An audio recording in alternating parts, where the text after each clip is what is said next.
Strongman competition. I'll cover the technical aspects of the setup. Let's get into it. Number one, the know-how, the knowledge. If you don't have knowledge about the sports, please hire someone, hire an expert in that field. Let him handle the technical aspects of the sports. I know there's a lot of entrepreneur and people with visions, blah blah blah. If you don't know about the sports, please get the help from an expert. Let them do it the right way. Number two, the venue. We all know strongman sports is very destructive. It involves heavy objects and dropping a lot of heavy objects on the ground. So you have to select the suitable venue for that sport. As well, we know the strongman competition is very long, 4, 5, 6 hours long sometimes. So you need to have an access for washrooms and food trucks, whatever, for your athletes and the spectators. If you're expecting a big crowd, make sure you have enough parking space for the event. As well, you have to check the equipment entry, how you're going to get your equipment inside and outside. As well, you have to check the weather and conditions. If you're doing, for example, in Dubai in the summertime, you don't do an outdoor competition. It's very hot. Somewhere it's very cold and snow, we don't do an outdoor competition. You go indoor. Number three, events plus rules. This is why it's very important to know the sports and to know the lifts. Rules should be clear for everyone, for the athletes and for the referee. Let's take, for example, the Viking press. We all know what happened with Thor, the double dip rules. It should be clear for everyone, so there is no question asked. Let's take a dynamic event race, for example, the yoke walk. The yoke, for example, the middle of the yoke should start on this line.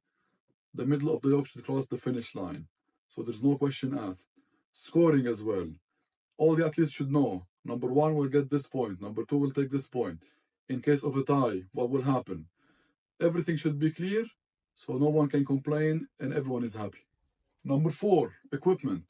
Make sure all your equipment are tested, used before, and safe. You don't want to risk any injuries for the athletes. As well, if you're running a big events, make sure you have a backup. Sometime in case of equipment failure, you need to replace it directly. As well, another tip, if you're having a dynamic event, something for time, you always check the whole equipment before the athlete starts. The last thing you need is an equipment failure in the middle of the athlete's run. As well, you have to make sure you have enough weight plates for the event, and you need to know all your equipment weight. Farmer's walk, log, yoke, everything, empty weight, you need to know it. As well, you need enough weight plates for the warm-up. Another tip as well, when you're setting up the events, let's say I'm doing a farmer's walk. If I know my farmers are 20 kilo, this is strongman sport. I don't need to go 105, 110. If I put 420 plates, I get 100 kilo. That's good enough. Bigger weight, add 10. Make it easy for the crew loading the implements and for everyone. Number five, the venue setup. Venue setup have three parts: the event space, the warm-up space, and the athletes area. The event space must accommodate all the implements, so it's safe for the athletes doing the competitions. So you have to make sure wherever you're writing the events, you have enough space for that event. The warm-up area should as well be a separate area. Some competition you can use the implement of the competition. Some people, they bring an extra equipment. It depends on the setup. If you have big space or small space, but you need a warm-up area. I've seen athletes warming up with rubber bands to go do heavy lifts. That's a no-no. As well, the event space must be somehow fenced, so you block the people out of it, so no one can walk in that space. It's dangerous for the athletes and for the people, and for safety reasons as well. As well, we need an athlete area to keep their belonging and their stuff. We know strongmen, they use a lot of gear, supports, they have big bags. So they need an allocated area for them so they can put all their stuff and it is safe, that no one can get into it. Last one is the crew. This is very important. Someone have to be setting up the events, putting the equipment in place. Some they will need to load the plates and the implement, so they need to know the implement weight, how much space they need to load in. Some they will have probably to reset the equipment.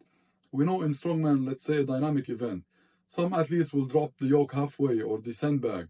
Those guys have to be able physically to pick up the weight and put it back in the start line, or the event setup have to be designed somehow so they can easily reset the equipment back to the start line. Some will have to be with the athletes to call them on time to come and compete.